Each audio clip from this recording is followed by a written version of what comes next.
নমস্কার বন্ধুরা, আমি তন্ময়। বন্ধুরা, আমার যে বদ্রি পাখি কলোনিটি রয়েছে তার ঠিক পাশে আমি একটি কালার ফাইটার ফিশের একটি সেটআপ তৈরি করেছি।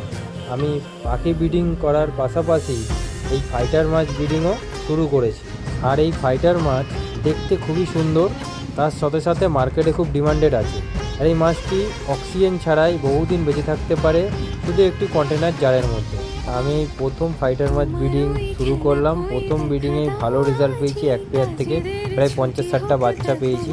এরা এখন গামলায় রয়েছে, এখান থেকে আমি কন্টেনারে শিফট করছি, কারণ 2 মাসের ওপরে হয়ে গেলে খুব ফাইট করে, এরা মারামারি করে।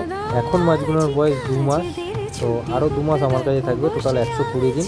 তারপরে ঠিক এরকমই দেখতে হবে, যেমন পিকচার আপনারা দেখতে পাচ্ছেন সেই টাইপের মাছগুলো দেখতে হবে। তারপরে আমি সেল আউট করে দেবো। বন্ধুরা, এই মাছের ব্রিডিং বা ইনফরমেশন ভিডিও পেতে চাইলে এই ভিডিওতে কমেন্ট করুন, লাইক করুন। টাটা বন্ধুরা, বাই।